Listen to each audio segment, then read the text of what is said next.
তারা বিভিন্ন নিশ্চয় আলোচনা করতে দেননি বা সরকার দলের পক্ষ থেকে আমরা কোনো উপযুক্ত জবাব পাইনি। সরকার দলের পক্ষ থেকে ট্রেজারি বেঞ্চ থেকে স্বরাষ্ট্রমন্ত্রী উনি একটা বক্তব্য দিয়েছেন, যেখানে জুলাই সনদ বাস্তবায়ন যে আদেশ, সে আদেশকে উনি অবজ্ঞা করেছেন, আদেশটাকে নিয়ে প্রশ্ন তুলেছেন সংসদে, যেটা আসলে উনি পারেন না। কারণ গণভোট হয়েছে এই আদেশের ভিত্তিতে। আপনি যদি গণভোট মানেন, গণভোটের রায় মানেন, তাহলে এই আদেশটাকেও মানতে হবে। এবং সরকার দলীয় মাননীয় প্রধানমন্ত্রী তিনিও কিন্তু হ্যাঁর পক্ষে প্রচারণা করেছেন। ফলে সরকার দল থেকে আমরা এখনও কোনো স্পষ্ট জবাব পাইনি যে তারা কি গণভোটটাকে মানেন কি মানেন না। আমরা এই স্পষ্ট জবাবের পরে আমরা আমাদের চূড়ান্ত বক্তব্য বা কর্মসূচি আমরা দিব।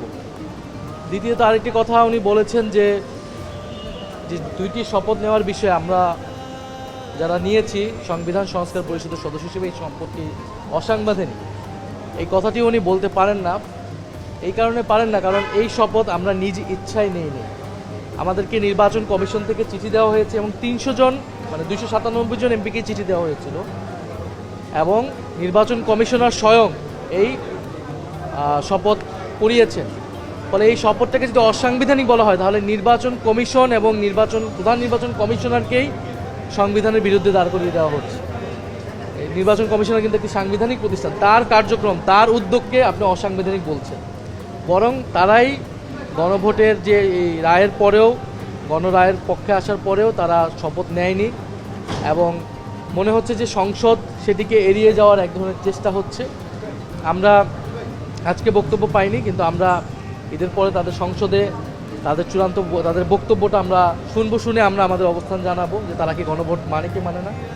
সংসদ একটা আমাদের কার্যক্রমের একটা জায়গা, রাজপথ বা আমাদের রাজনৈতিক জায়গাটা আরও একটা জায়গা। তো সেই জায়গায় কিন্তু আমাদের অবস্থান, আমাদের কর্মসূচি মীমাংসিত বিষয় ছিল, কিন্তু তারা সেই মীমাংসিত বিষয়টা নির্বাচনে বিজয় লাভের পরে 2-3 পাওয়ার পরে এক ধরনের গায়ের জন্য সেগুলোকে অবজ্ঞা করার চেষ্টা করছে। বাংলাদেশের জনগণ এগুলো দেখছে।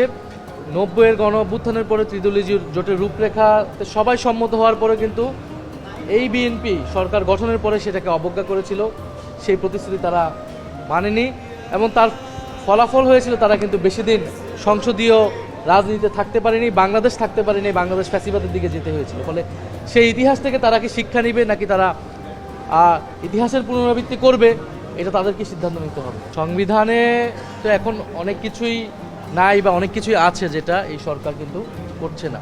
এখানে শেখ মুজিবুর রহমানের ছবি টাঙানোর আইন আছে, অনেকগুলো কিন্তু এরকম আইন এবং বাস্তবতা আছে, সেগুলো কি সরকার করছে বা অন্তর্বর্তী সরকার করছে।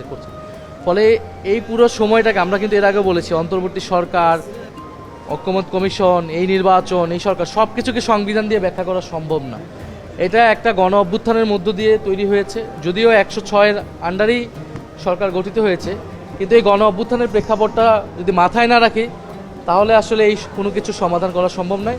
ফলে আমরা মনে করি যে গণ অভ্যুত্থান হচ্ছে সংস্কারের বৈধতা, এই অন্তর্বর্তী সরকারেরও বৈধতা এবং এই নির্বাচনেরও বৈধতা। সংবিধান অনুযায়ী তো এই নির্বাচন এই সময় হওয়ার কথা ছিল না, ফলে সংবিধান অনুযায়ী অনেক কিছুই হয়নি।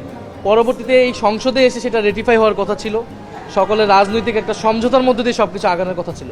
তো সেই সমঝোতা যদি সরকার দল বিনষ্ট করার চেষ্টা করে তাহলে তো জনগণ তার বিরুদ্ধে দাঁড়াবে, আমরা মনে করি, এবং আমরাও তার বিরুদ্ধে দাঁড়াবো। Thank you Nahid Islam.